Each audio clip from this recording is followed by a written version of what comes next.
You're listening to Dead Air Podcast, part of SplatterPictures.net.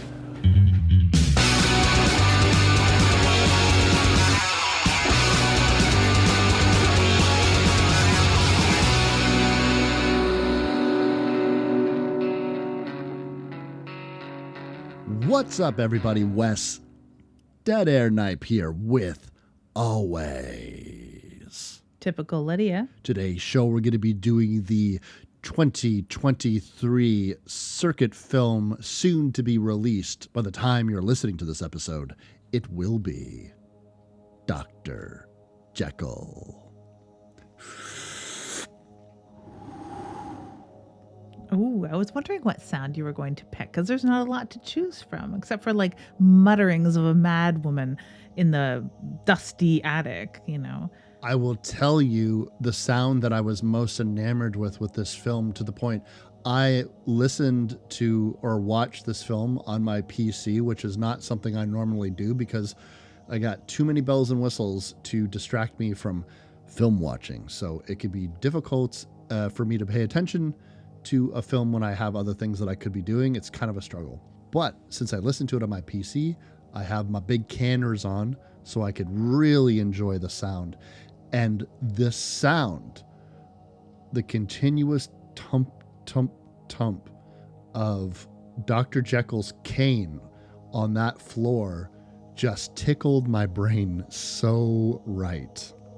Did it really? It's odd. I watched this on my television because it was on Vimeo. It's a screener. We were graciously given the opportunity to review this from Strike Media. So thank you, Keir Waller at Strike Media, for sending this along. I found it, I liked the cane tapping sound, but it didn't like strike me, no pun intended, the way that it did you. But I found that the leveling of some of the orchestral swells and hits and stings and bloops and blings were so overwhelmingly loud. But then again, I had it on this big surround system and all that jazz. I will say it looks so good. The direction, photography, the light, it does look so good. So I had a blast watching it myself on the TV, and I was so glad they used Vimeo, because other places are just maybe like, I always complain because Shudder is like 720p max, and it just looks like crap on anything other than my phone. So yeah. Anyway, so you liked that tapping. I did. Dear listeners, last episode, we promised you that we were going to be tackling Tobe Hooper's Eaten Alive. However, the opportunity came up for us to review this film early, and we've never really done anything like that before. So next episode, we will be doing Eaten Alive. But for today, Lydia and I are going to be reviewing a film that isn't even released yet, but by the time you're hearing it, it will be. But don't worry, just because we got a press screener, we are going to give you our authentic take. Obviously, no one's paying us. This is just for review, and what we do is review films. The interesting thing about this picture that got my attention right away, because I am a moldy, oldie, dusty, cobweb horror lover, is that seal of quality right above the door. Hammer Films. Oh, I thought it was Eddie Izzard that got you so excited. I'm disappointed in you, Wes. Yeah, me too. And I leapt on this email. I am really bad for getting not only overwhelmed with too many emails, but also letting them sit and fester. And usually opportunities like this would pass me by. I get a lot of offers for books that happens. I just don't get excited initially, and I don't respond quick enough. But yeah, we jumped on this one. The people who hear Hammer Horror and are listening to this show, and you don't know what we're talking about, why are you listening to our show? With exception to... No, I'm of course joking. When we discuss Hammer Horror, you have to remember that there was a time, gang, when vampires, mummies, werewolves ruled the roost. And that was the Universal era. But even audiences over the years started to get tired of those things. And so Hammer Pictures from the UK came in and gave a fresh coat of paint, very trickily, because they didn't want to infringe on anything that the Universal Pictures had established. That's why, Frankenstein looks quite different. But I mean, these are mostly based off of literature. So interesting fact, the Universal actually did try to stop these films from getting released, but then actually found out later that the popularity of these films increased the visibility of their own films who had been, lost to time, because in those days it was hard to rewatch things because there was no home video system. But Hammer Pictures really came to light in 1958 with The Horror of Dracula, which back in Britain was just called Dracula, but to us in the West it was The Horror of Dracula. Christopher Lee, all that good stuff. And this started tons of sequels and tons of attempts at reinterpreting other characters. But just like anything, the new kids on the block got long in the tooth. They got old and moldy, and people didn't really care too much about what Hammer was doing. And so they went away. All of that extra violence, all of that extra sexiness and nudity, and a million protagonists named John couldn't save them from becoming irrelevant. And so for decades, Hammer Horror just laid in wait. And then they returned some of their biggest hits, the remake of Let the Right One In, Let Me In, and then that led to The Woman in Black and the sequel to that. A couple of years ago, they released The Lodge, and now here they are with something that's pretty exciting if you know the history of Hammer Horror, which is a new interpretation, which is what they do best, of a classic, not Universal property, of course, because the 1931 Dr. Jekyll and Mr. Hyde, that was Paramount. But a new take on an old monster story. Interestingly, it's directed by Joe Stevenson, which I'm wondering if he's related to Robert Louis Stevenson in any way, shape, or form. That would be super interesting, and I sort of took a quick glance to see if I could find that out quickly, and I couldn't. So I'll just pretend that he's like a nephew, a great nephew, great nephew, or something of the original author. This story, Dr. Jekyll and Mr. Hyde, The Strange Case of Dr. Jekyll and Mr. Hyde, is the most interpreted story, one of the most, but the most popularly interpreted for screen, for theater, and in other stories. There's something like 200 different theater and film adaptations of this story, and this is the most recent. And I really enjoy the take on it, that it's coming from Hammer Horror, although it's a gothic, and we'll get into that, but it is like this, what they do best, as you said it best, with reskinning something that is old. Hammer is old themselves. They were established in 1934, right around the time of the Dion quintuplets, which I just, that's my AD-BC cutoff. That's my watershed moment in time. The Dion quintuplets get born here in Canada. And yeah, Amelia Earhart visited them, and they've recently found what they think is the wreckage of her plane. It's just everything comes back to the Dion quintuplets. But yeah, I think this is a fantastic entry, and I think it's a good entry for people who are just sort of dabbling with horror. And this may get people more interested in the Hammer title and some of their older properties. The company itself has changed hands and gone on hiatus and been all but done a couple times. So I really hope that movies like this will keep coming out, and I really hope that we see more remakes, retakes, remixes coming from Hammer Horror. I was really grateful to see this, because I worried after seeing Let Me In, and then there was a big gap, and then The Woman in Black, and I thought they're back, and then there was a big gap, and then The Lodge, I'm like, that's different, but they're back. And now this. Yeah, I think that what people would find kind of remarkable was this huge period of prolificacy that was happening in the late 1950s through to the 1960s. They dominated with this assembly line format of making films. They would be sometimes filming things simultaneously, reusing sets, reusing actors. And so the quality kept going down. And when the scripts weren't as good as you wanted them to be, they would just up other aspects of the film to try to get attention.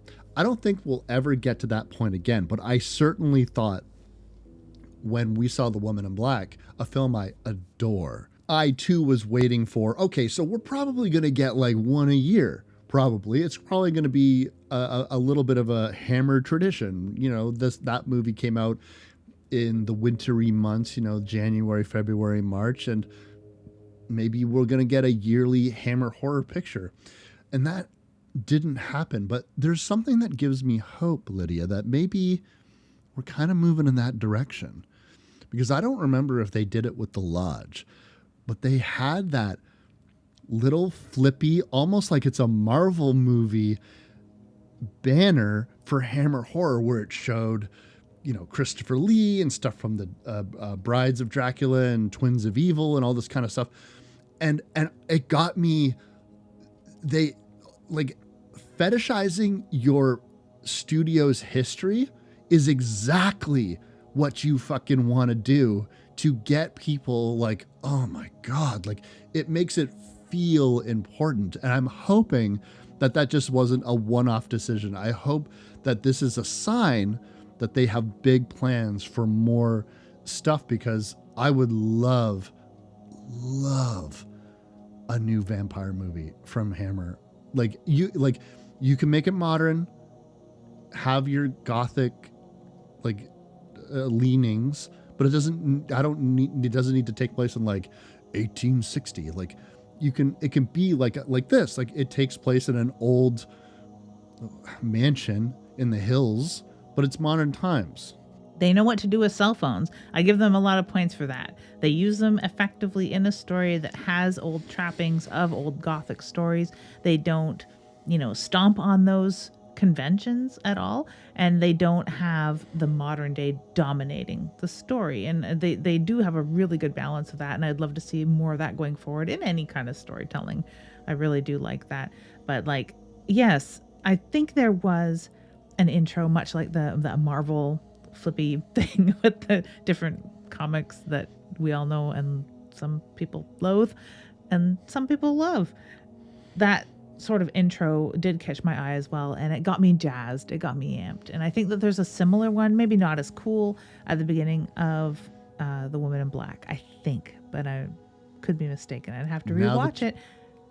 Now that you say that, I think you might be right. I don't know about The Lodge, though, because it's such an understated film and starts out with such wacky tragedy, very, very dark beginning. So I don't know if it's as upbeat and fun of an intro. I'd have to rewatch that too, both of which I would gladly rewatch, and I think we own, if not both, at least one. But to have that sort of legacy would be fantastic. I mean, you've mentioned Christopher Lee, Peter Cushing, Oliver Reed. Was Bela Lugosi in Hammer stuff? Yeah, he isn't just no, he never made it over to a Hammer picture, I don't believe, because he would have died before it got really big. Donald Sutherland, another big name. Yeah, lots of really fantastic, sort of like our Mount Rushmore of horror heroes from the turn of the previous century, not the last turn of the century that we were all alive for, but the other one. But yeah, a fantastic roster. And that's just a tiny tip of the iceberg of the fantastic talent that was under the Hammer umbrella. And we have a whole new crop of really talented actors and actresses that sort of need a home like that, a home for horror that isn't only Blumhouse, right? I think it would be handy to have something countering that. I agree. Particularly, one thing that just kept going over my mind when I was watching these extremely intimate scenes. This cast is not large. This is cavernous, empty, lonely, expansive yet stifling situation in which you have these characters that are forced to just be within each other's company with no outside forces. Well, some outside forces, but even when you think that you're getting more characters, like we're just going to be reusing a lot of the characters that are just like scene by scene by scene. I think the biggest scene with the most characters in it are just a bunch of extras in a bar.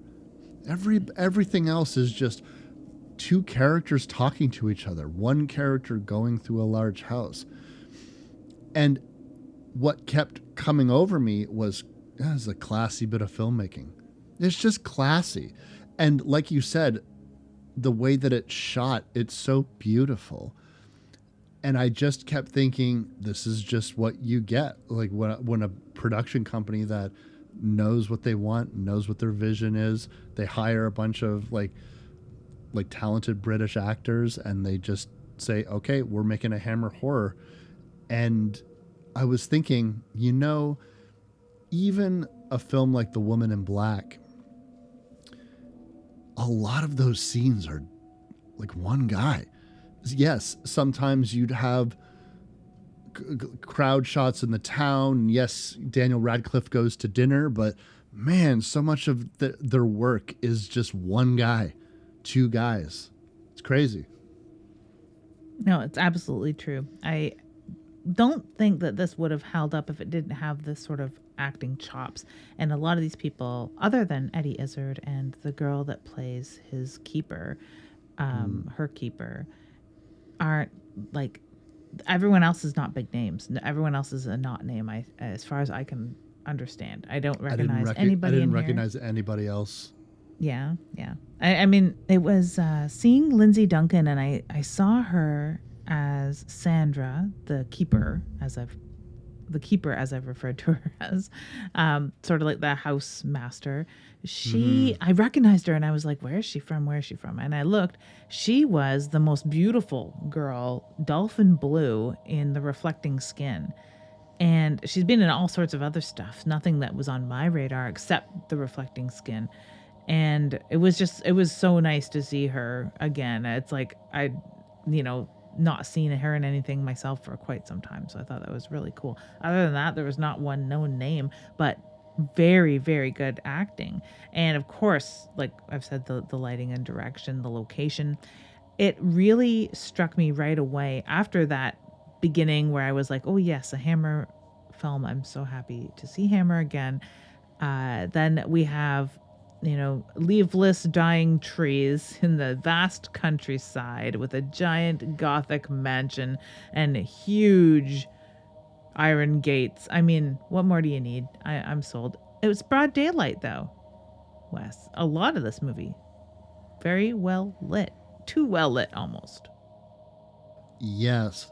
I think that I was expecting something a little bit more like The Boy, where we're going to be getting a lot of exploring a creepy house with a dark secret. And we don't ever quite get there. But fuck all that, Lydia. It is 20 minutes into the episode, and I have yet to ask you. We had a lot of table setting, that's why. What is this movie even about anyways? It is about the monster hidden within woman and idle hands being the devil's plaything. More like idle canes being the devil's stabbing implement. I love that cane. I do love that cane. And it is such a statement piece. I mean, even the cane in From Hell, if we want to go to horror greatness, we get some scenes of that cane. We get scenes of cool canes throughout film history, but I'm a sucker for it. I love this. I love this cane. You know who doesn't love it? Dr. Jekyll herself. She makes a lot of... Dr. Jekyll is such a force of nature in this film, this sort of high-class, not diva and snarky, but not really mean, but mean in a very British way.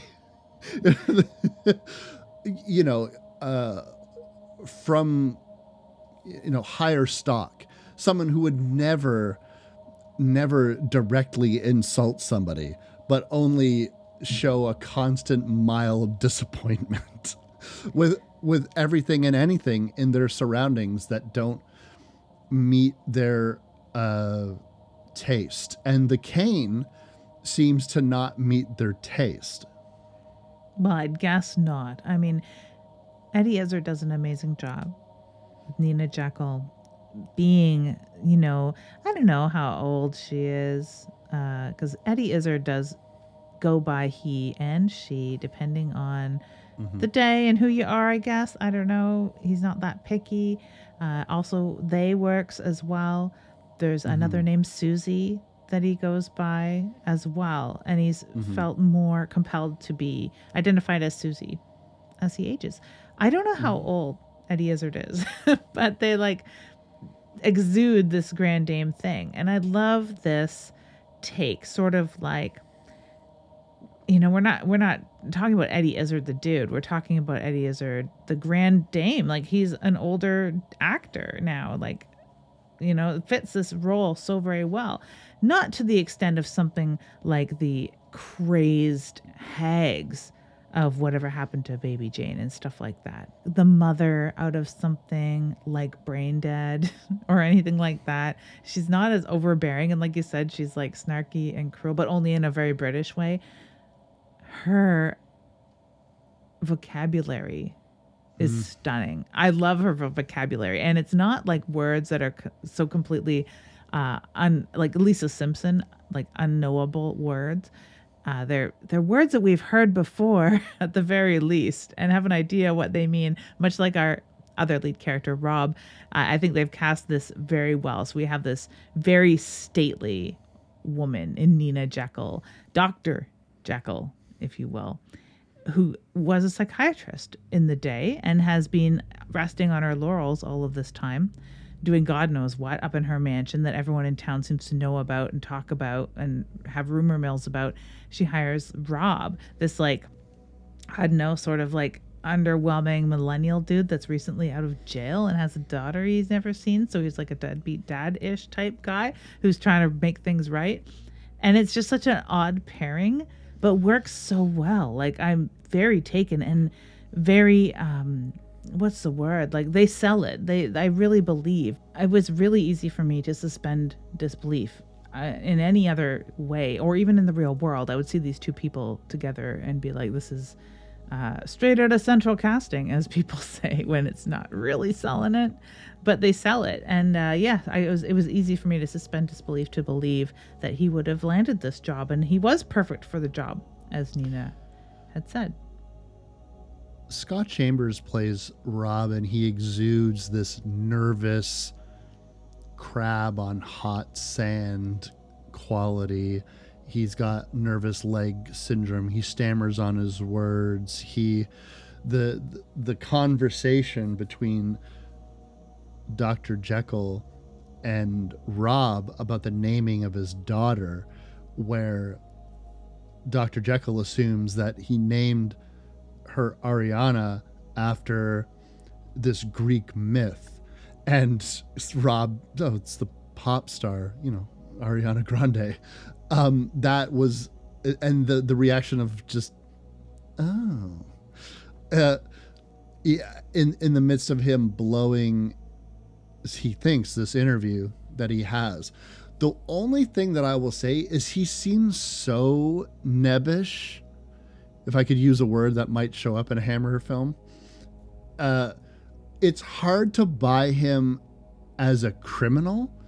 They keep alluding to these terrible things that they've done, and to the point in which his would-be ex-girlfriend or crime partner, druggy trash chick, whoever the fuck she's supposed to be, annoying character is what she is,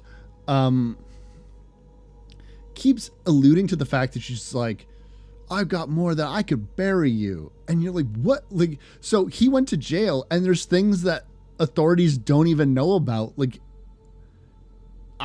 I just don't. I wish that they had either shown he had other sides, because he doesn't need to be an ex-con. He could have just been a guy whose daughter has cancer and he's broke. But the added element of the criminal, I was waiting for, what did you do? Like, that's so terrible. That makes anyone think that you have the capacity to kill. Did you kill someone? That would explain a lot of why Nina had pointed him out. Like, maybe they're mastermind criminals. Like, it seems that they're cat burglars or something, because she's a junkie and I guess ropes him into things. Now that I believe. I don't believe that he's a mastermind murderer or even a good thief. I believe that he could be roped into stuff by a manipulative bitch, which is what she is. And they do that well. I don't buy it that she has a daughter or is a junkie. Just that's the only weak link as far as the acting goes.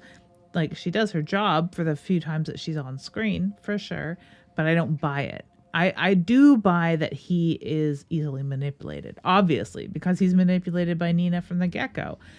Almost gets him fired. And that's the sort of the crux, is he needs this job. He needs this job so he can see his daughter. He needs this job so he can win his daughter in court. He needs this job so he can afford to pay for her treatment, I guess, to a certain extent, because they do have public health care in the UK. So I don't know. But he needs money to, clothe and feed and care for. It was this part of daughter. the part of his probationary thing is he also needed to have work to remain out on probation. So I think if he were to remain unemployed, they might have brought him back to jail. I'm not entirely sure how that works. I've never been to jail. I don't know anyone who has. So I don't really know. But at the same time, it's just to get you into this position of, all of a sudden, this guy, because of his brother, who has been supportive and there for him, has gotten him this job interview. And Sandra, the Dr. Jekyll's keeper, you get this sense that they've been friends for quite a long time, and she's quite the scold. She does not like Rob whatsoever, and she is finding any excuse in the book to get them out of here. You're not good enough. We're going to be taking a urine sample. We're going to be monitoring you. This is a trial period. You're not even going to get fucking paid. But for some reason, perhaps Dr. Jekyll's sympathy for the fact that he has a daughter, that he needs to get work, he needs this job maybe even more than anybody that they might interview that day, against Sandra's wishes, who's ready to haul him out on his ear. Oh, yeah. Even saying stuff like, oh, we do better screening than this. I'm so sorry that this one crept through, kind of thing. Mm-hmm. If not for Dr. Jekyll really saying, well, this is what I want. And you get the sense of the dynamic of when she says what she wants, she's both corralled, like the cereal incident makes it seem that she's corralled to an extent, but also can put her foot down, which is difficult because she took a tumble and she broke her leg, which is why Rob needs to be taking care of her, although she feels like she doesn't need to be taken care of, but someone there to get them lunch and to spend some time with them when Sandra is away, and get their medication because they are a little forgetful, Lids. A little forgetful. And I don't know if it's just age or, when you've got so much in your brain, a physician, a decorated doctor, you've got other stuff on your mind than taking your pills. And even like little things like the pills. There's a little cornucopia of pills in the kitchen that Dr. Jekyll takes every day, and it's really up to her whether she takes them or not. It's not that corralled to the point that Sandra barks out all of the different names of the pills and the dosages and when she takes them and everything, and then follows most of it up with if she wants one or when she needs one. So there is that sort of control, but Dr. Jekyll's a force of nature, as we've already seen.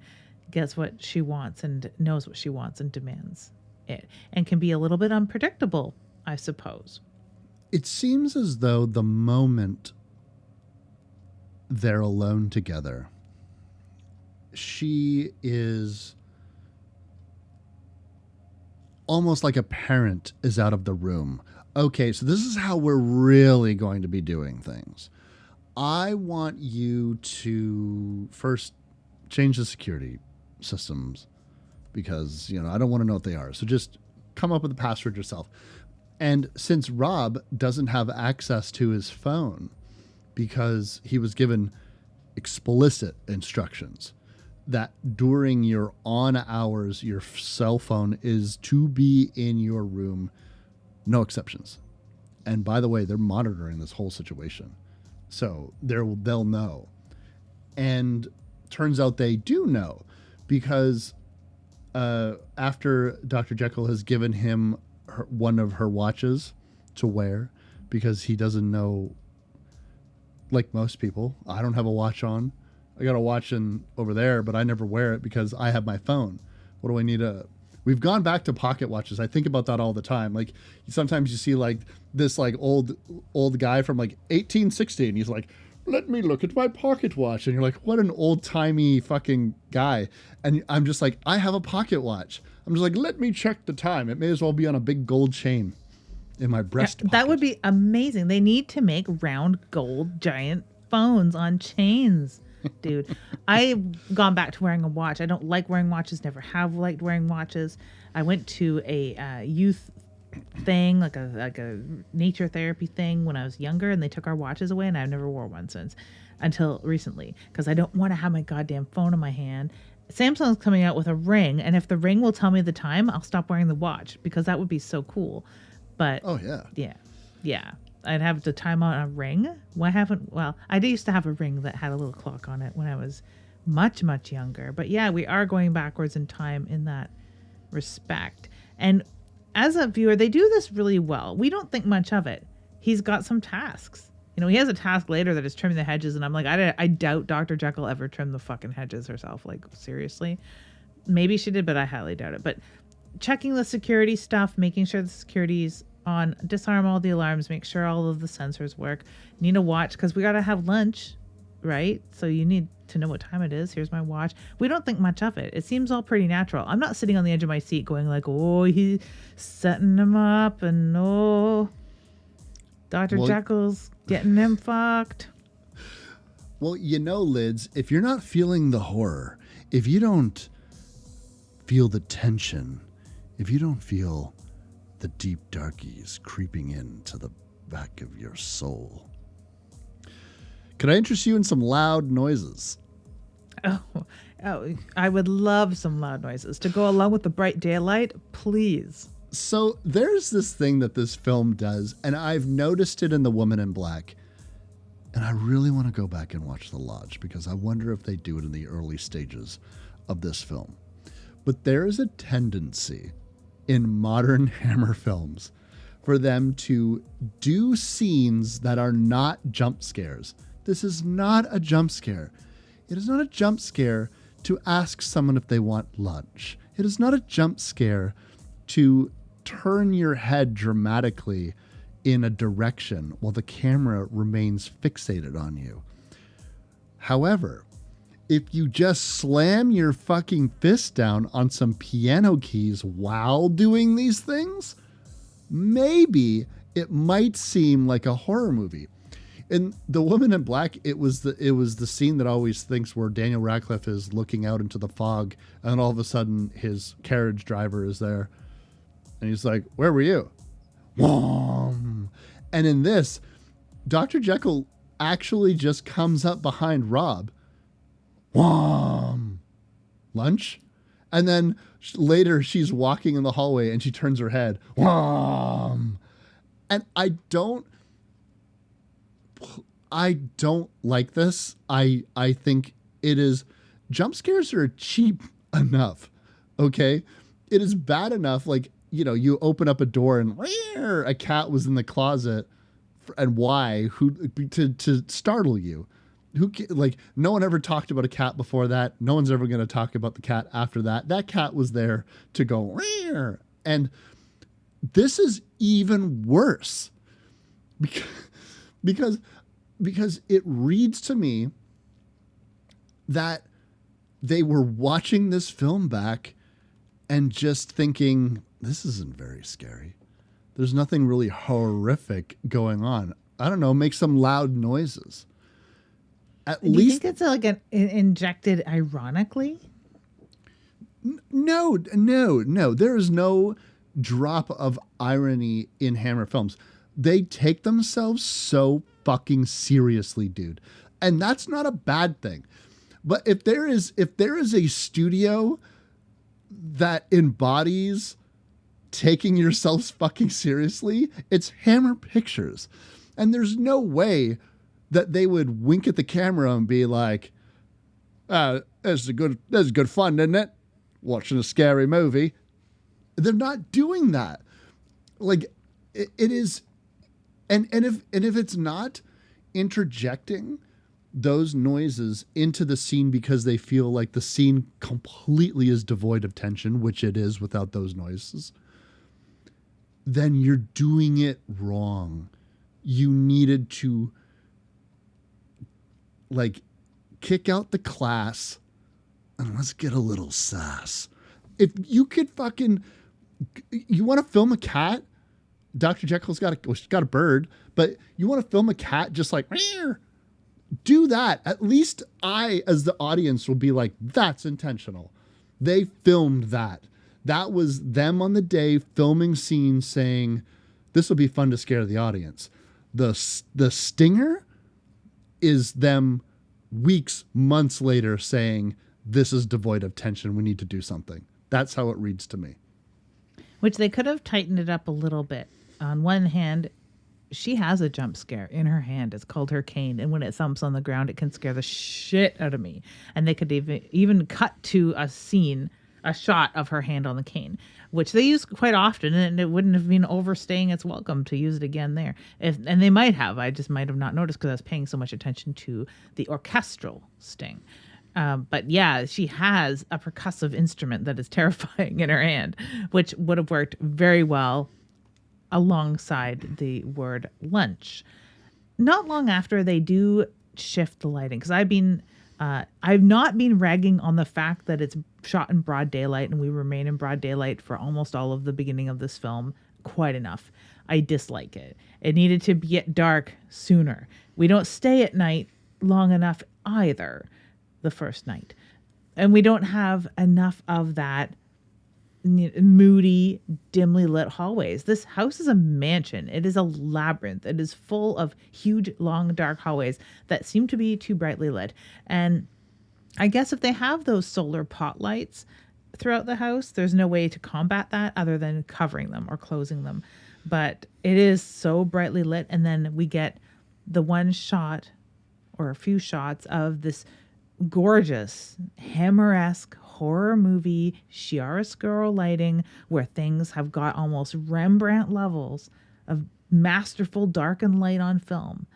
And then poof, we're back into daylight. And I was like so let down because they had me. They had it. They were doing it. They were doing the thing, Wes. They were doing the Hammer horror thing. They were doing the gothic mansion, scary, oh my God, almost headmistress style woman thing with Dr. Jekyll, who we know just from namesake has got something up her sleeve. Or something in her cigarettes. There were so many instances where we were just in the midst of building tension, exploring the house. This is what you want. You have Rob, who's never been here before, who is now a live-in person, And while he believes Dr. Jekyll is asleep, he can freely explore the grounds. Or since she is a woman of routine, he can work around that. And so let's find those secret rooms. Let's find those locked doors. Let's find the secrets of this mansion. And just when we are about to do that, tweet. You're right. We're right. It's the next day. And I'm sitting here watching this film like, come on. We're just getting going here. Like this is like, and even that tension scene where, you know, Rob is avoiding Dr. Jekyll in the hallway, 12 o'clock in the afternoon. You know, it's very startling to me, particularly when those, like you said, night shots with those trees and the oranges and the yellows and, oh my God, the fog. Come on, you're Hammer Horror. Where's my fog, guys? Where's my fog? Yeah, that's, you know, as much as I enjoyed it, and I do, and I enjoy it more as it goes on, I had this like slightly let down feeling. There was no fog, no moonlight behind clouds. They weren't using shadows the way that they had at the very beginning. With the gate, I was like, here we go, man. It's going to be fog and shadows and moonlight and dark corridors and candlelight. I mean, we do get some candles, but not the way we really want them in this sort of horror. I mean, they're just edging, Wes, for whatever reason. And I don't understand why, because we don't get that same sort of payoff. We get a payoff, but we don't get that particular one, because as night falls, I've been dreading night. They did that properly. We just don't get that creepy night in the mansion payoff. Why is he sneaking, though? That's what I don't really get, is that he has a lot riding on this. He doesn't want to get fired. He's said he's going to fly the straight and narrow. He just wants the job. He wants to keep it. He really does want to keep this job. He doesn't want to fuck it up. He's talked to his brother about not fucking it up, but then he goes sneaking around at night. Yeah, he's a snoop. I'm a snoop too. I like to snoop through things. So I totally buy that, where you're just fucking curious. It was like when I would stay at my grandparents' house and I would just, what's in this drawer? What's in that? And then you'd close it. And then for no reason at all, and I would go into a bedroom, one of the bedrooms, and I'd be like, what's in this closet? Linen.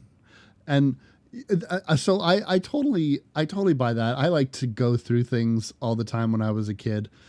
Sometimes as an adult, but most of the time as a kid. And so I just think he's just a bit of a snoop. It's a big place. It would be hard to resist. It's also kind of his job, like looking at that locked door, right? What's in behind that locked door? Like, but it's locked, right? That's what got me. Like, I might look at, like, I want to know what kind of shampoo people use when I'm in their bathroom. But if there's like a locked door or like a closed door, like, I'm not like, what's in there? You know, if there was a locked door in a hallway, I wouldn't go to opening it. I would like make a note and ask about it. Right. So it just struck me as so weird. Yeah. That's why by the way, I organized my medicine cabinet before Thanksgiving and shit, because, you know, I open up people's medicine cabinets when I'm in their bathrooms. I'm like, what you got in here? Headache medicine, eh? Nice. What brand you rocking? Oh. I'm going to get a medicine cabinet, one, and I'm going to stock it with like 75 different types of flavored lube, two, so that when you come over, you can have an eyeful. I couldn't remember. It's been so long that I've been to your place that I was like, wait, do you have a medicine cabinet? Your bathroom is huge. So. And we don't really. We have this sliding glass thing over the sinks. Like this old 70s hotel looking thing. Yeah. And yeah, I guess that would have a cornucopia of interesting hairbrushes. Yeah, I'll be like, let's see your hairbrush. How clean is that? There's some hair in there, lids. A little slipping. When Rob I'm sorry, gang. That was good. That was good.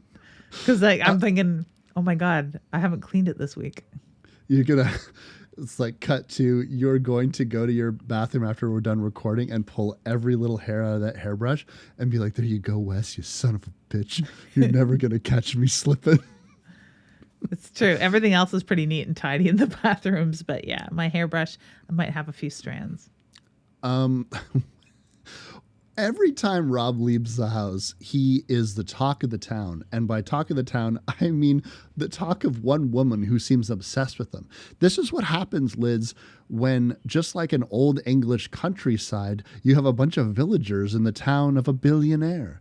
So they are very interested in the fact that Rob, ex-con, no good Nick, scum of the earth, they know what shit he's been up to, is now having access to one of the wealthiest people that they can even conceive. We know that Dr. Jekyll has lots of money and a massive property, partially old money, partially their business decisions during their life. And you know what happens when you have a bunch of desperate criminals that you used to know? Well, they're all up on you. Is this his ex-girlfriend? Who is this woman? Yeah, and the father, he's her baby daddy. So yeah, to use the contemporary term,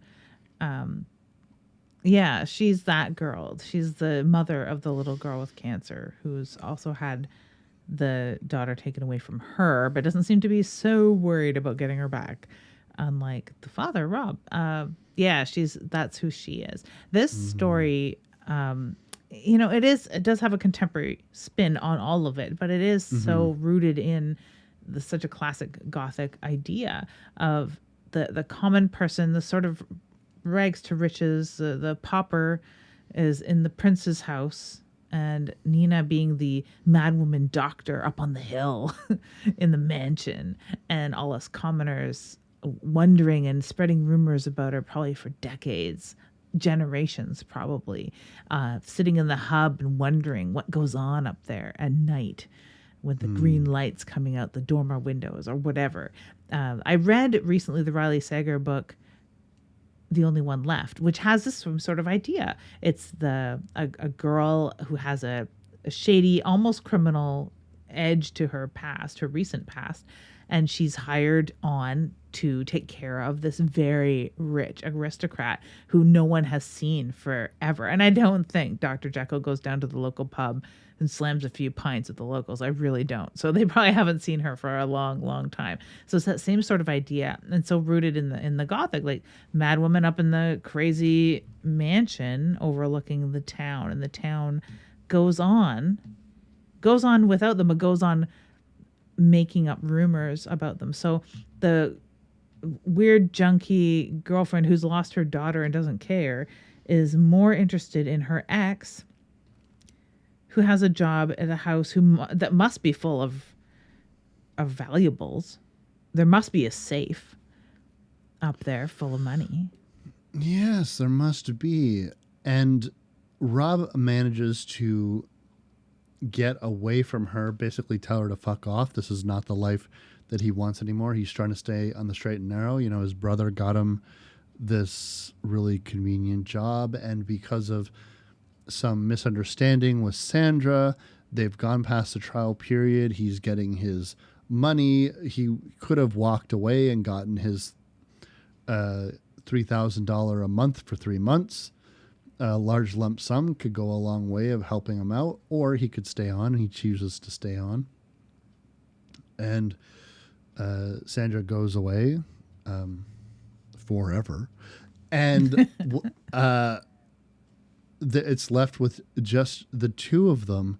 And why would he risk all of that to steal from this woman when he is getting paid rather handsomely, particularly for him? It'd be life-changing. And also, it never hurts to have a rich, wealthy doctor ingratiated to you for your good work when you have a potentially terminally ill daughter. And Dr. Jekyll's kind of fun too. I mean, aside from being somewhat compassionate with, like, taking him sort of under her wing and giving him a job and taking a quick look at his daughter's medical records, little small compassionate human moments like that in between stuff like, what I'd really like is a bowl of nutty crunchy cornflakes kind of thing, making, giving her an edge of fun. That fun turns to tragedy upon Rob bringing back those nutty, crunchy cornflakes, though. And we get to see a little bit of the other side of Dr. Jekyll. Calls him a degenerate or whatever. Degenerate thief. Yeah. Yeah. We find out that that's basically how he's put into Sandra's cell phone, too. His number comes up in Sandra's cell phone as the degenerate or something like that. I think like a criminal boy or whatever. Yeah. Mm-hmm. A nice little touch there.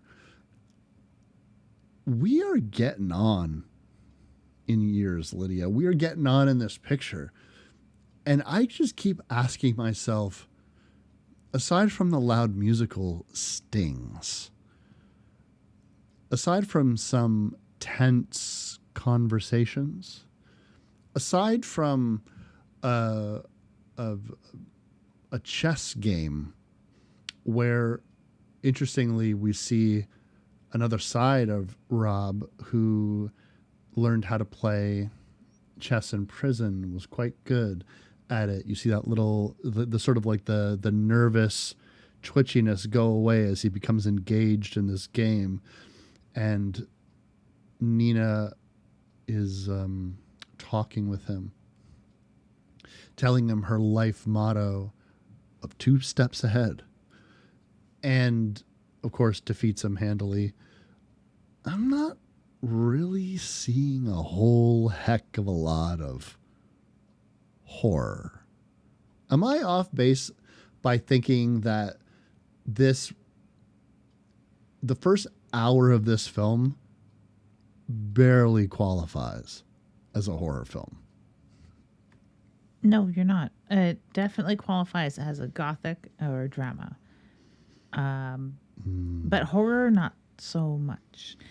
I mean, I would never classify the original story as much of a horror as a gothic. Some of its adaptations, however, are steeped absolutely in the horror genre. And if you're looking for a quasi-werewolf story in the turning of Dr. Jekyll, you're not going to find it here, and certainly not within the first hour of this film, where they're setting the stage.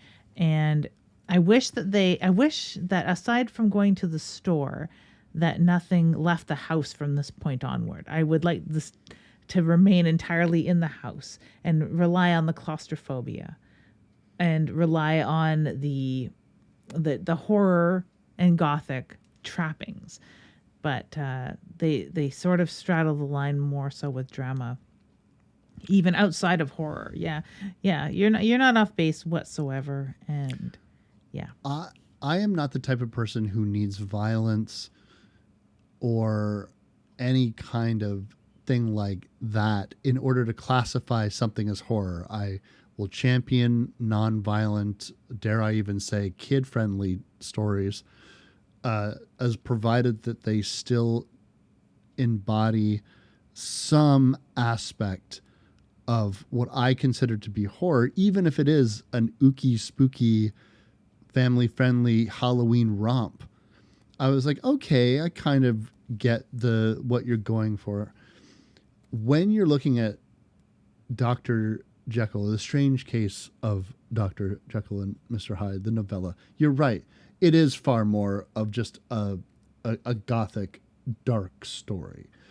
And the werewolf transformation stuff doesn't really come into public consciousness until the 1931 film, in which they're really playing with this savagery of man, this idea of bringing primal, almost like a fucking, like he looks like a fucking ape in that film when he transforms and becomes quite lascivious and lecherous and really like a monstrous in personality, even though he is at the end of the day just a man. He's a monstrous man who could pass as just quite ugly or something like that in both his appearance and his behavior. This interpretation is certainly a way to go. And once we cross that threshold of something, Rob goes to acquire more alcohol because Dr. Jekyll is in the mood to celebrate. And what are we celebrating? Their victory, of course. Vague, but it's not his job to, what do you mean by that? They have a pleasant game of chess, have conversation.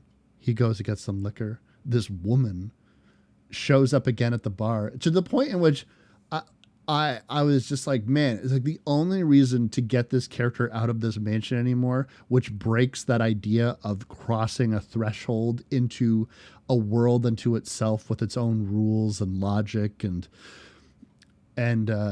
Rob reeling with this new reality that takes place within the walls of this Gothic mansion. They break all of that so he can have another annoying conversation with this fucking woman who has this plan of trying to convince Rob to help her rob him or help rob this fucking old woman. And he says no again, and he gets beat the fuck up for his trouble, including having a bottle smash on his face. He's grievously wounded, manages to get back. This is not before Nina has a time of her own, just pulling out the old gramophone and listening to old-timey music, and there's a lot of showmanship. And I was watching, I was like, I wish I enjoyed music the way that this woman enjoys music, because there's a lot of bigness, a lot of like crescendoing, and I was like, wow, like I just nod my head when I like a song, or I shake my head, like don't stop the rockin'. Like I'm that type of guy. So there's all of this stuff acting, and this is their interpretation of Dr. Jekyll and Mr. Hyde, or the Mr. Hyde out to the Dr. Jekyll. Instead of saying Hyde, they say Rachel. And what do you want to say? It's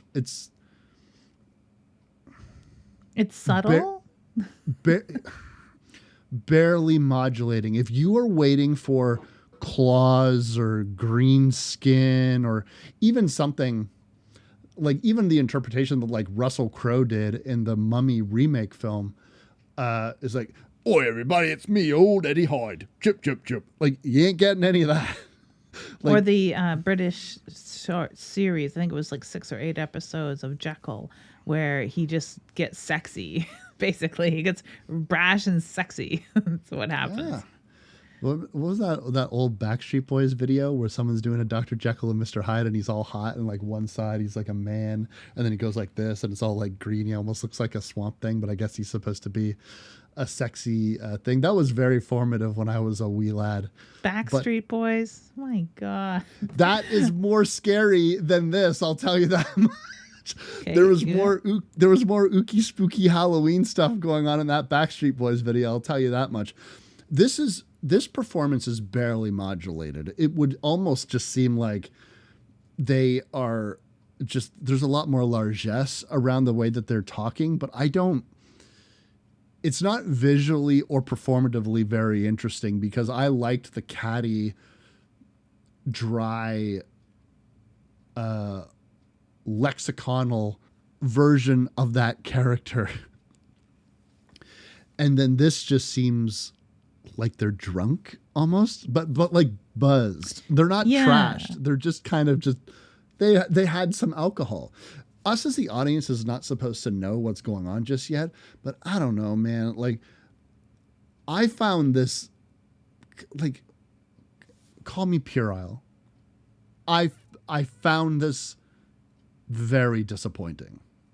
We've got a little hint, only in that we know what Jekyll means. We know what that word means, having had 200 and some adaptations before us. Now, we do have those small, tiny hints. Yellow glowing ember at the end of her rolled cigarette. We have the fact that her keeper has disappeared, and Rob at this point has found her cell phone with a missed call and knows that something must have happened to her. She's not just in London and have misplaced her phone. You're not going to swallow that. He's a hardened criminal, Wes. He can't pull the wool over his eyes so readily.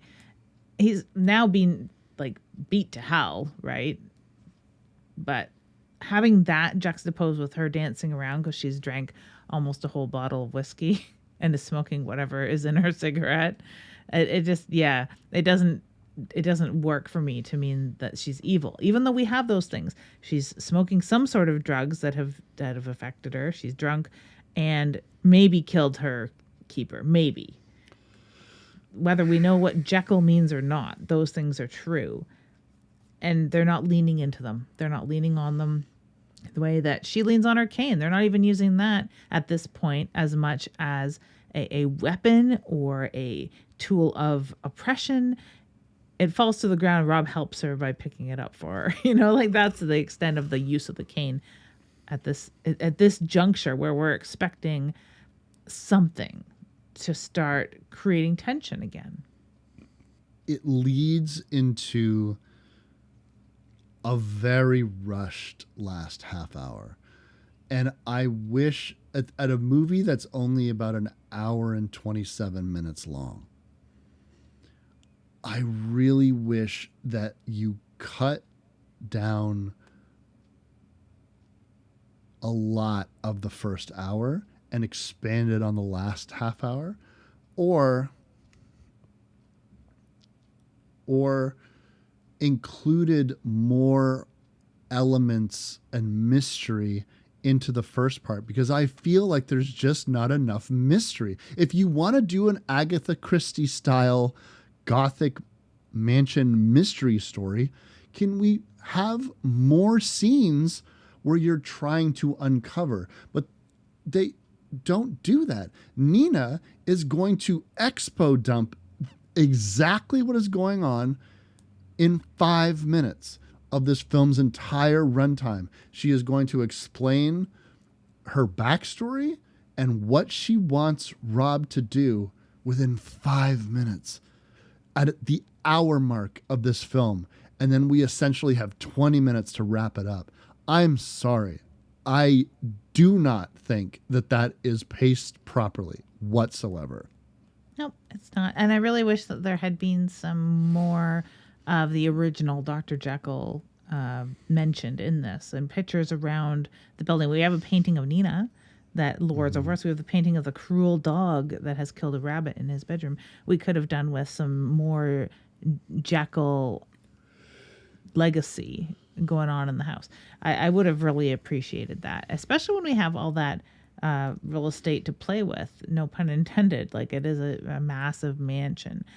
I did like Izzard's portrayal of the manipulative, maddening Dr. Nina Jekyll, or Dr. Hyde, Rachel Hyde at this point. Her transformation has been almost complete after one little thing, because the end of this whole plan, what is this whole plan culminating in?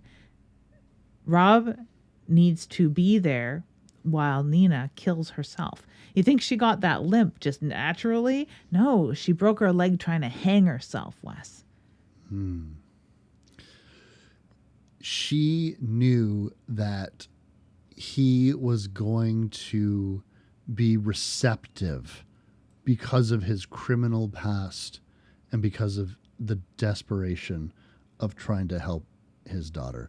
So she took the chance that he was going to be the one to actually put them out of their misery. Because you see, if it's a simple matter of killing themselves, they could probably accomplish that. But you see, this Mr. Hyde aspect of the personality wants to go on forever. And this was something that afflicted her grandfather and now afflicts her. And she wants to put an end to it once and for all. That's why Rob was here the entire time. Rob, of course, is so shocked by this. He leaves, and it ends with him calling his brother. And he doesn't really explain to his brother, how could he, what is going on. But his brother calms him down, assures him that he's going to make his life all right. And they're going to go out and they're going to have a beer together. And it's going to be fine. You're going to figure it out. I'll always support you. It's a very sweet conversation from a brother that's probably at his wit's end with his criminal brother. And Rob goes back and agrees because of the money. He could inherit all of it, have these unlimited funds.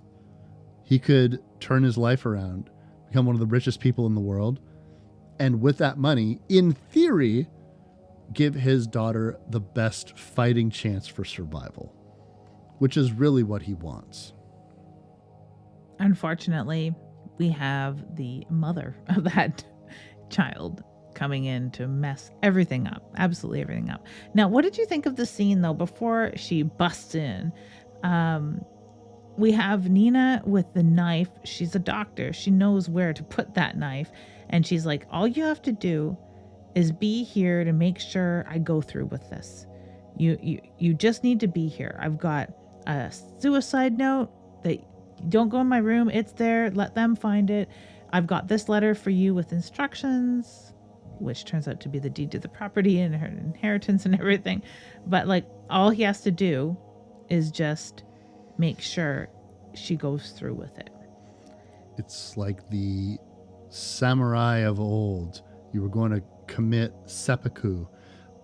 You needed a second there to cut your head off to make sure you didn't waver.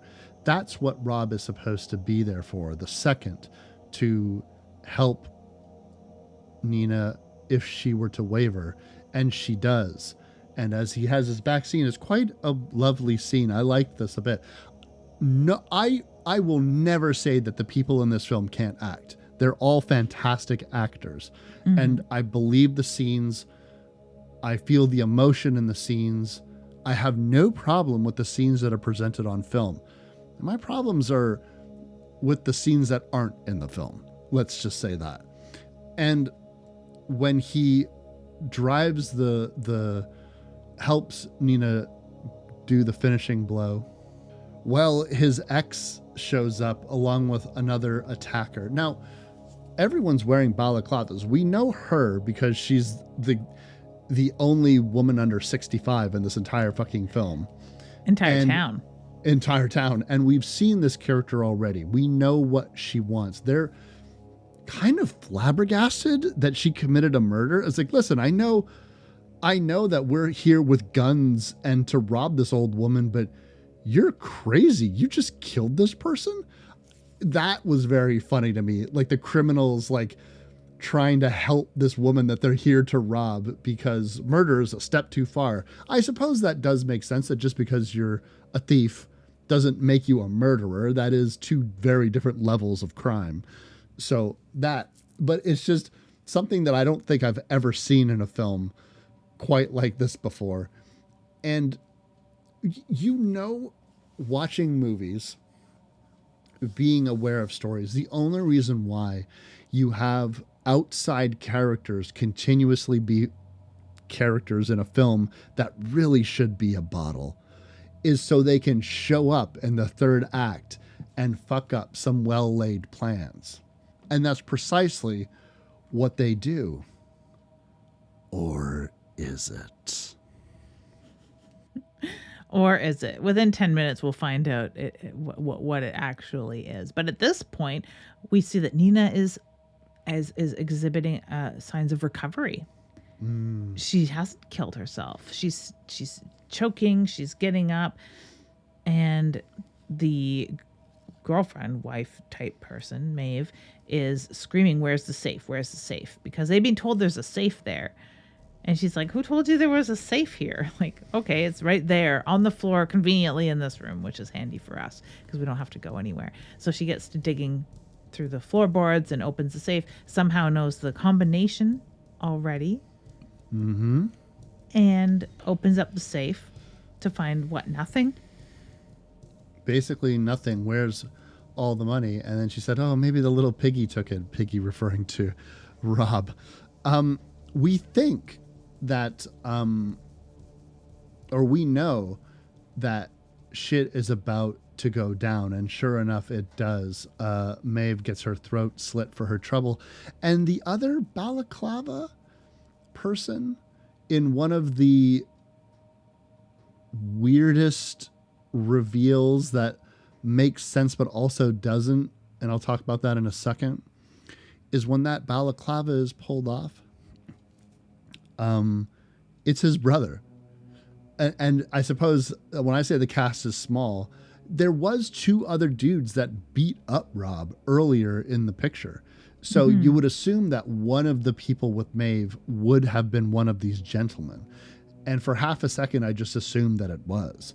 And then when we focus in on his face, we realize that it's Rob. So here's my problem with this reveal. And it's a little nitpicky, and I apologize, but this is why you're willingly listening to this podcast. This is what I do. So my problem with this is the only reason why you're doing this at all is so you can go, ho, ho, ho, ho, one more like reveal, one more surprise, but it doesn't make any other sense with the way the rest of the characters are acting. Why would they be wasting their breath with Maeve trying to convince Rob to participate in this crime, to convince him to do this crime, to convince him so much that when he is rejected, they're personally going to beat him up, her with 2 other guys that we never see again, beat him within an inch of his life, mangle his face, only for the whole thing to be masterminded by their brother and Dr. Jekyll. Why? Because it's just to surprise you, but it doesn't make any narrative sense to me. If the brother would have been the actual father of his daughter or something, then I would have swallowed it a little better. Because I kind of like the idea of the brother just being a dupe and supporting him throughout all this that he'd been manipulated into by Dr. Jekyll. Ultimately by Dr. Jekyll. Because none of these other people doing their little schemes and wanting their money and all that stuff, it matters at all.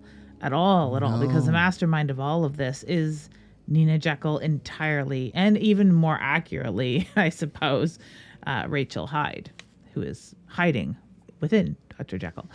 But yeah, because none of that even matters. And, you know, it matters so little that within seconds we're going to have that brother's brains blasted all over the wall because Nina Jekyll's just going to shoot him right in the back of the head, which is great. And it's one of the only 2 real motions of gore. We have some puking earlier. We have the sewing up of Rob's face.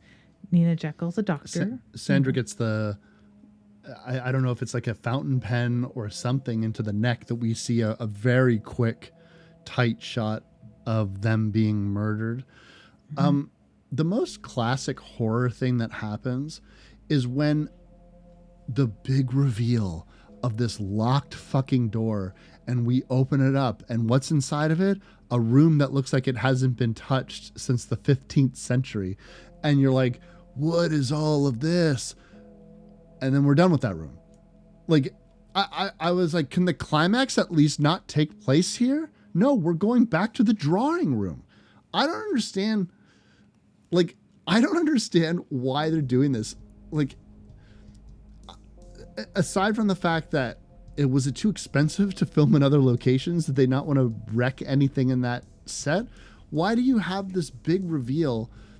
It just fell so fucking flat, where I was wanting secrets of this mansion to be revealed. And I feel like the secrets remain in that fucking mansion. We were never going to be shared any of them as the audience. And why the fuck do you put them in the movie and put all of this lore and keep hinting that there's shit going on in this house when it's really just a boring room with an old chair that you're going to have one short conversation in and then you're going to leave?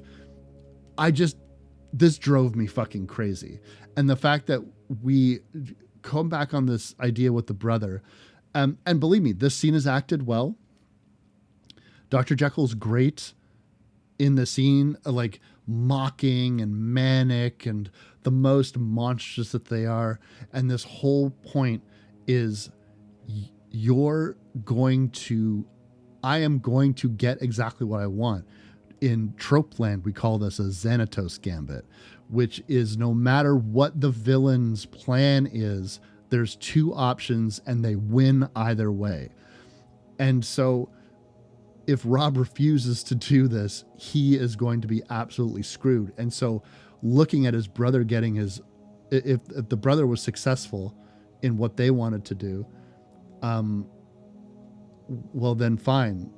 She still gets out of this decrepit, dying body. And if Rob refused, she's still going to get what she wants. So, because he can't refuse, because he still got it by the balls. It doesn't matter that his brother just got his brains blown out all over the glass. A great scene, by the way.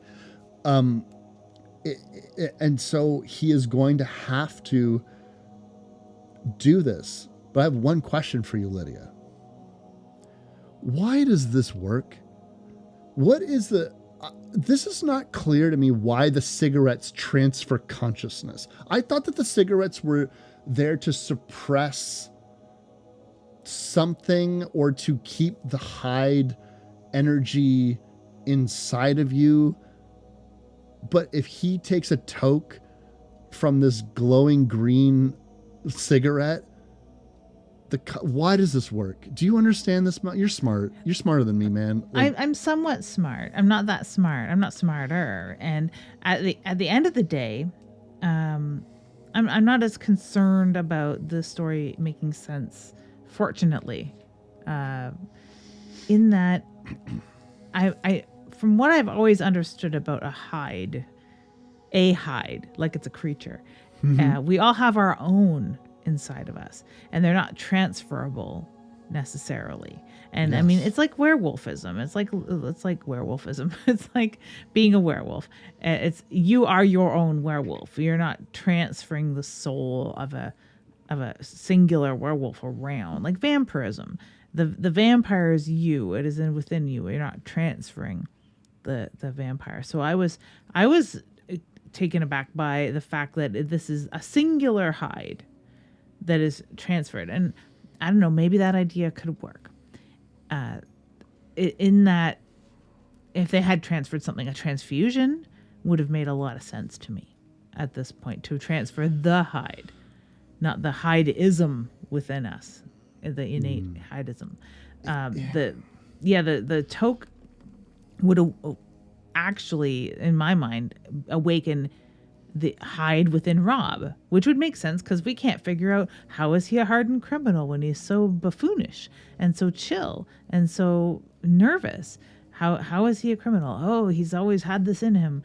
But no, he now has Rachel Hyde in him, so to speak, because of the weed. Which was the grandfather. And this moves away from like what you were describing as the tapping into one's monstrous id to a possession story. Now, they did say that this is a reinterpretation of the strange case of Dr. Jekyll and Mr. Hyde. And I'll give it that. It is a reimagining of this. I just don't know if it reads, if you were to change the name of this character, it's so reimagined. I don't know if I would even read it as a Dr. Jekyll and Mr. Hyde story, more so than just a straight up possession story, because there isn't a suitable argument in my mind that you could convince me that that novella or those films adaptations were possession stories. That's not how that is interpreted in my mind. Am I wrong? No, unless we're missing some time here, and maybe Dr. Nina Jekyll had spent so much time alone up in her mansion that she'd figured out a way to harness the Hyde, the one singular Hyde that has been passed down in the family somehow,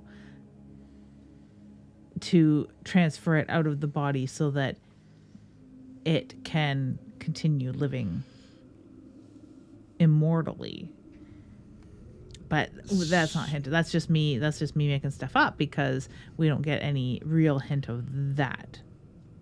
So much of this story that Nina is explaining to Rob, which the whole time we understand now it's Rachel explaining this whole plan, because like Nina is quite fully and literally suppressed. But so much of this is just, trust me, I have a monstrous Hyde inside of me. Wink, don't worry. We'll see that we played chess. I don't know how to play chess. Trust me. It's like, if someone were to be telling you to this face, you would think that it was perhaps a personality disorder. They're in some kind of fugue state or whatever. And if this was this idea of my grandfather was like a father to me, and he had this dark side, this dual personality, he was bipolar or something, and he was, I loved him so much, but he was abusive and he was dark and he was cruel. And when he died, I missed him and needed that in my life so much because I loved him, that I repressed this idea of the terrible things that my grandfather did, and I started to manifest them within myself. And so I too started to develop this dark personality, and I gave this person a name, and that name is Mr. Hyde, and it is my grandfather. And it was all in her mind. Okay, that's a Hyde story. There's no chemical, there's no formula or anything like that. But that's a reimagining in which, okay, it's a generational mental thing. And none of this is really transpiring because she provides no fucking evidence. She just says these things are true, shows him a dusty old room in an ancient mansion that could easily just be there, and wink, like, trust me, I don't get it. Who lit the candles though, Wes? That's what I want to know. I have never lit a candle in my entire life. I don't know how to light candles. That's something only Rachel would know. There is kind of this sweet moment where they're collapsed together.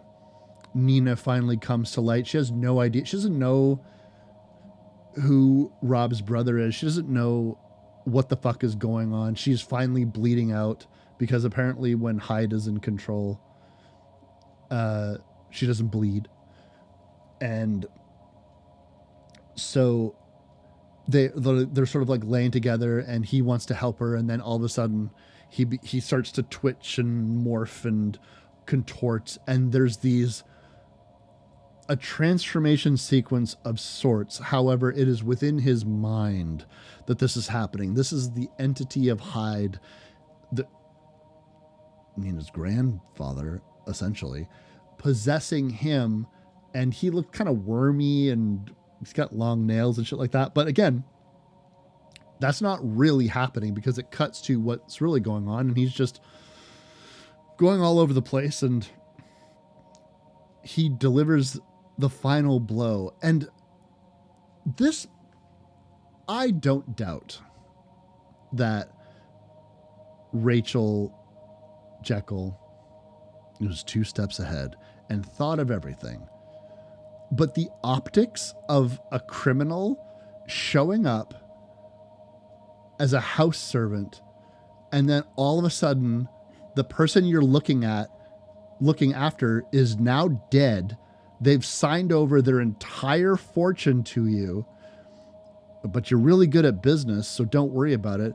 And nobody, like, and like some kindly old man is interviewing him in one of the most spastic, like, if Rob, now possessed, is trying to not be evil, could I suggest something other than the slick black suit and the maniacal chittering, like, hunched, like, stance? I was like, you look like the most evil person possible, and I don't buy. Rachel was so charming. You can't even make it seem like you care your daughter is now dead. He's like, tragic that. What is this? Yep, this is Marvel Universe, DC level, Joker level evil that we're seeing at the very, very, very end. And, I enjoy it because at this point I was so taken by Eddie Izzard's performance as the crazed Hyde, screaming truths at Rob about the position that he's now in and the evil that he is capable of and the evil that Hyde was capable of. Like, I thought that was really great. So that sort of evil, like Joker-esque comic book evil came to roost in Nina Jekyll and Eddie Izzard's performance in the last 10 minutes or so, right before she dies, basically. And so it worked for me. If we hadn't had real maniacal, crazy doctor screaming moment, then it would have been far too much, far too comical, far too cartoonish to have him change so much. Go full Hyde. He went full on Hyde, and that's all that he is now. And we've seen how evil Rachel Hyde can be. So I kind of get it. It works only in context of what we saw moments before. Had we said Rob is going to go from the Rob we've come to know through this film to that, totally disbelieve it. And it kind of does. It brings down the end of the film quite a bit, because it would have been just so much more fun for him to just, open up the deed to the house and fade to black from that point. Just holding it. That interview part was just bad. It was not well written, and the acting choices were weird. I do agree that it is in keeping, but I just didn't like it. Like, I don't know what else to say. Like, the way that the film ended wasn't good to me, but I will say, wholeheartedly agree. For the most part, Scott Chambers does a great job in this. I just think that this last little bit wasn't working. And Eddie Izzard is the person to observe in this film. She is a tour de force of acting. They were given so many great lines, so many different levels to work with. Really, for someone who is known so much for being a comedian, that it kind of reminded me a little about when Robin Williams did 1 Hour Photo, and you're like, oh my God, I had no idea. Like, this is terrifying. What a terrifying fucking performance from Mr. Funnyman, Eddie Izzard. The way that she is interpreting this role is the whole damn show. Like, for all of the quips and the narrative problems I have, this film alone is worth it to watch this person act their fucking ass off in every scene that they're in.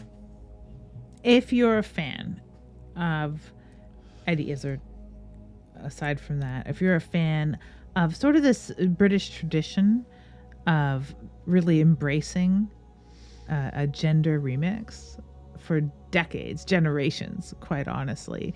I mean, And from some very interesting people like Aleister Crowley himself, Genesis Peorage, Dame Edna, and Eddie Izzard. If you love this with all your heart, you're going to enjoy the shit out of seeing Eddie Izzard in what I guess, I don't know if this is not his film debut, but it is the most time I've spent with him on the camera that isn't like a comedy show, a special, or an interview, right?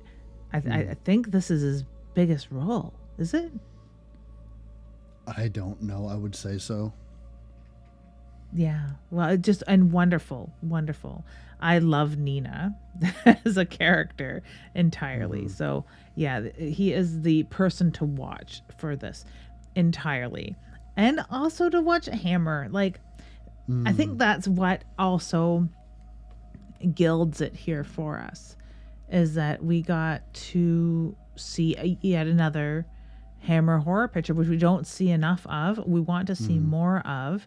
And like we stated at the beginning, the end of this film being awkward and the near hour of this film being not horror doesn't make us want to not see more Hammer horror in the future. So it does deliver here and there, and just enough perhaps to keep us interested watching. I mean, I would recommend this to people that are new to horror and liked, The Woman in Black and quiet horror. If they like, twisty mysteries and want something that is sort of in that same sort of mold atmospherically. But it does have some problems with the pacing, and I would have really liked a little more injection of the horror story as we went along. One of my friends growing up had older parents, and they were from Britain, and the whole time I was watching this film, his name is Mike, and I said to myself, this is exactly the type of film that Mike's parents would absolutely adore, because it is just the right level of horror and snooty that I think that they would really, really, really dial into and enjoy. So if nothing else, if you have a person in your life that likes perhaps a slightly darker tale but maintains its foot firmly in Snooty Town, this is for you. And I did like the film. I just thought it would be, particularly since we were given a press screener, I was like, I'm just going to be honest about some of the problems that I had. I understand that a lot of these things are a me problem, right? But it's that pedigree, that Hammer horror pedigree. All of this acting is immaculate. And so when certain things that I'm not going to scrutinize Slumber Party Massacre the same way I'm going to scrutinize something like this. I was like, oh my God, this is a film. Yeah, this isn't a movie. This isn't a flick. This is a film. This is a film. So because of that, even though I take my ooey gooey silly horror quite seriously, I do take Hammer horror just a little bit more seriously as they take themselves. So what do we got next for them? Coming up next, we have an extremely serious flick. It is Eaten Alive. It's a Tobe Hooper joint. So I am very excited. I don't recall seeing it. And when I read the synopsis, I think I have. So I'll need to watch it to make sure I have or have not seen it at all. I would be shocked if you haven't seen this film. Although that being said, as horror fans, I say let's give ourselves permission to not having seen a film all the time. It doesn't matter. It's fine. There's a lot of movies out there, and we have finite human minutes in which to watch them. On that note, I'm Wes Knight. And I'm Typical Lydia. And you've been listening to the rambling styles of Dead Air. If you like this show, you can find more episodes and other content on splatterpictures.net, Spotify, or wherever you download podcasts. We also upload all episodes to YouTube now, if you'd prefer to listen that way. You can find us across social media like Instagram, X, and TikTok, and the show is edited by Lydia Peaver and hosted by Lydia Peaver and me, Wes Snipe. We'll see you next time.